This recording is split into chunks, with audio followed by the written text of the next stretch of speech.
Los Angeles, March 12, 1993, 3:33 a.m. A man in a surgical mask and baseball cap walked through the automatic doors of Children's Hospital Los Angeles. The security guard looked up from his crossword puzzle. The man pulled down his mask just enough to show his face. The guard's pen stopped mid-word. Michael Jackson put a finger to his lips. The guard nodded and looked back down at his puzzle. He wrote nothing in the log. Room 460. 4th floor. Oncology wing. Maria Gonzalez had been a night nurse for 11 years. She'd held the hands of 47 children as they died. She'd called families at 4 a.m. with the news nobody wants to hear. She'd learned to separate her heart from her work because if she didn't, the job would break her. But tonight, with Ryan Martinez, she couldn't do it. Ryan was 8 years old, leukemia. The third relapse had come fast and brutal. Doctors gave him 24 hours, maybe 48 if they were being optimistic. His mother had gone home 2 hours ago to shower and sleep. His father was deployed in Somalia. His grandmother sat in the chapel on the first floor, praying. Ryan was alone. At 2:47 a.m., he'd opened his eyes and asked Maria the same question he'd been asking for 3 days.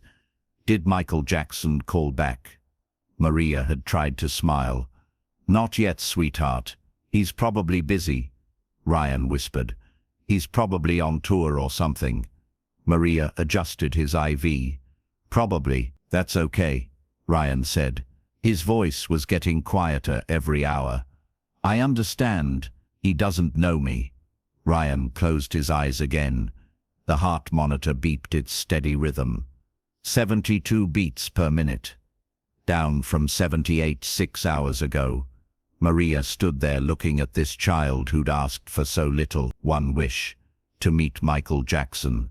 To hear "You Are Not Alone" one time before he died. The Make-A-Wish Foundation had tried.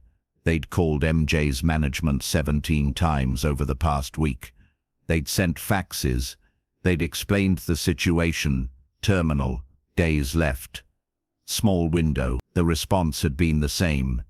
Mr. Jackson is recording an album in New York. His schedule is completely full.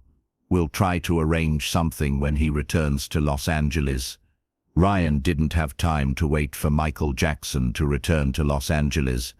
Maria walked to the nurse's station. She pulled out the phone book. The actual paper phone book that nobody used anymore. She looked up Jackson. Michael Management. She found a number for MJJ Productions, a business line that probably went to a secretary who probably went home at 5 p.m. Maria dialed it anyway. It rang 4 times. Then a voice. This is Frank. Who is this? Maria's heart jumped. Someone had answered. At 2:47 in the morning. My name is Maria Gonzalez. I'm a nurse at Children's Hospital Los Angeles. I know this is crazy, but I need to speak to someone about Michael Jackson. Silence on the other end. Hello? Maria said. I'm listening, the voice said. Maria told him about Ryan. 8 years old. Leukemia. Hours left. One wish. The Make-A-Wish people already called. Frank said, not unkind. Just stating facts. Michael's in New York. He's in the studio. There's no way. I know, Maria said. I know it's impossible, but I had to try. Because this little boy is dying alone. And he thinks Michael Jackson doesn't care about him. More silence. Then, what hospital? Children's Hospital LA, room 460. Give me your direct number. Maria gave it. The line went dead. Maria sat there holding the phone, feeling foolish. She'd just bothered Michael Jackson's management at 3 in the morning. She'd probably get in trouble. 46 minutes later, her phone rang. Maria? This is Frank. Is Ryan still awake? No, he's sleeping. Keep him comfortable. Someone's coming.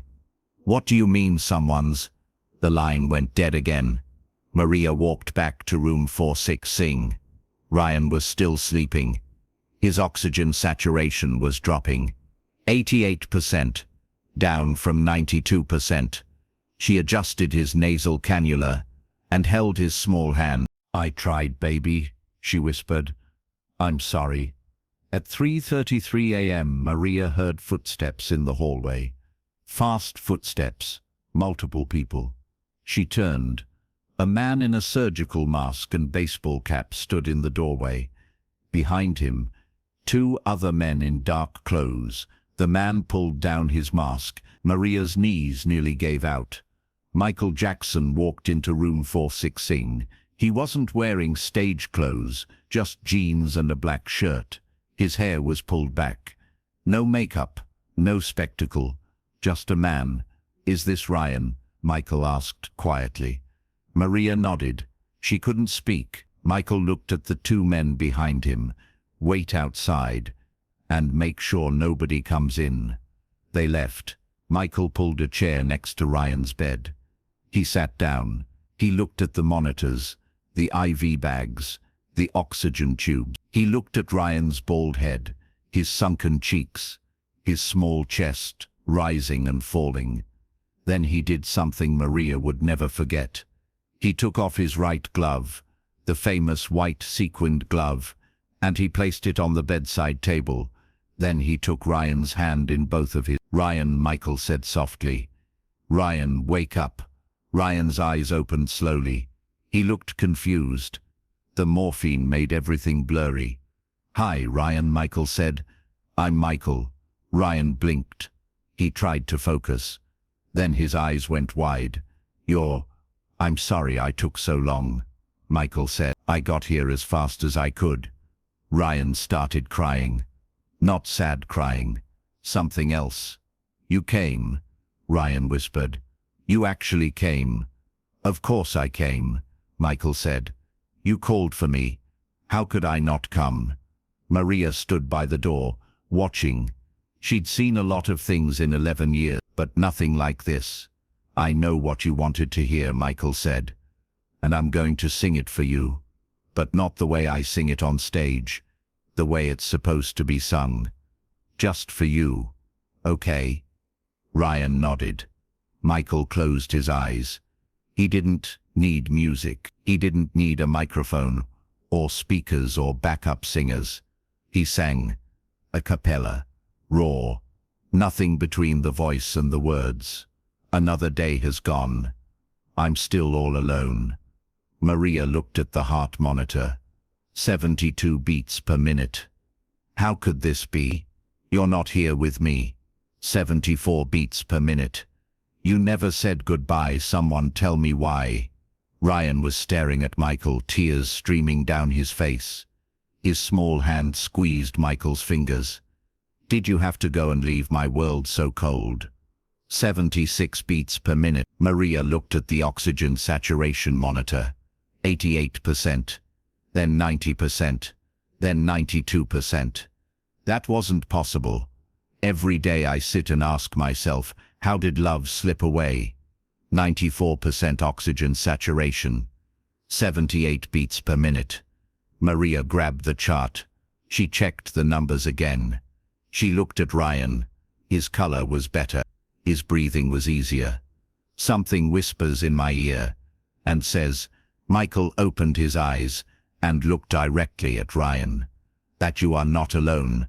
I am here with you." Ryan sang with him. Barely audible, just breath and hope. "Though you're far away, I am here to stay." 80 beats per minute.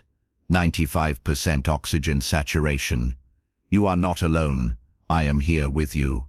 Michael was crying now too, still singing, still holding Ryan's hand. "Though we're far apart, you're always in my heart."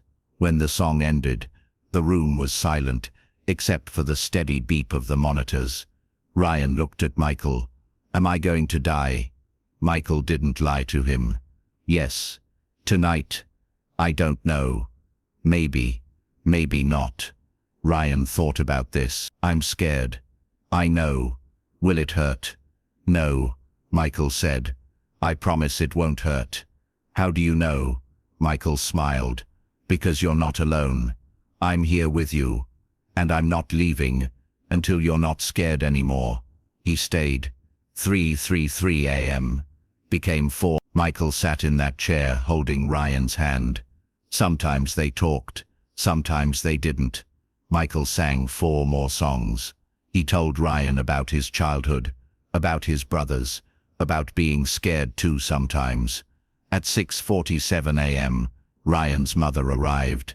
She walked into the room and stopped. Michael Jackson was asleep in the chair, still holding her son's hand. Ryan was awake, looking at his mother with clear eyes. "Mama," he whispered. Michael Jackson came. Maria pulled Ryan's mother into the hallway and showed her the charts. "I don't understand," Mrs. Martinez said. "His oxygen was 88% when I left. Now it's 96%. I know. His heart rate was 72. Now it's 82. I know." "What happened?" Maria looked through the window at Michael Jackson, asleep in a hospital chair, still wearing his baseball cap, still holding the hand of a dying boy. "I don't know," Maria said. "I honestly don't know. Ryan lived 6 more months. Not 6 hours, not 6 days. 6 months. The doctors couldn't explain it. The cancer was still there. The prognosis hadn't changed. But Ryan's body kept fighting when it should have stopped. Michael came back 12 times, always at night, always unannounced, always alone. He'd show up at 2 a.m. or 4 a.m., wearing regular clothes, no cameras, no press. He'd sit with Ryan, and they'd talk or sing or just be quiet together. The hospital staff knew. They never told anyone. They understood that some things are sacred. On September 3, 1993, Ryan's body finally stopped fighting. His mother was there. His grandmother was there. Maria was there. Ryan wasn't alone. Under his pillow they found Michael's glove, the sequined one he'd left on the bedside table that first night, and never taken back, and a letter, handwritten, in Michael's distinctive script. "Ryan, you were never alone. You will never be alone. I'll carry you with me. Always." Nab. The funeral was private. Michael didn't attend. He sent flowers, hundreds of white roses, and a note to the family that they never shared publicly. But Frank DeLeo, Michael's manager, later told a story. The day Ryan died, Michael cancelled a recording session. He went to his ranch in Santa Barbara and didn't come out of his room for 2 days. When he finally emerged, he called a meeting with the Heal the World Foundation staff. "I want to do more," he said. "More hospitals, more kids. I want to show up, not for press, not for photos. Just show up." Over the next 4 years, Michael made 47 more secret hospital visits to dying children. Some lived, some didn't, but none of them died alone. None of them died thinking they didn't matter. Maria Gonzalez still works at Children's Hospital Los Angeles. She's been there for 32 years. She keeps a photo in her locker. It's not supposed to exist. Hospital policy about patient privacy. But she kept it anyway. It's blurry. Taken from the doorway of room 400. You can barely make out Michael Jackson, asleep in a chair, his hand holding the hand of a small bald boy. Maria looks at it sometimes when she's having a hard shift, when she's losing hope, when she forgets why she does this work. "People ask me about Michael Jackson," Maria said in a 2009 interview, a few months after he died. "They ask if the stories are true, the accusations, the controversies, and I tell them I don't know about any of that. I wasn't there for any of that. But I was there on March 12, 1993, at 3:33 in the morning, and I saw what I saw. I saw a man show up in the middle of the night for a child he didn't know. I saw him sing with nothing but his voice. I saw him stay when he could have left. I saw him cry real tears. And I saw Ryan's vitals improve while Michael sang. I saw the numbers change in ways they shouldn't have. I can't explain it. No doctor could explain it, but it happened. Whatever else Michael Jackson was or wasn't, that night he was exactly what Ryan needed. An angel who showed up at 3 a.m. and sang a dying boy back to life, even if just for 6 more months. The night Michael Jackson died, June 25, 2009, Ryan's mother found the glove, the famous white sequined glove, in a box in her closet. She held it and cried.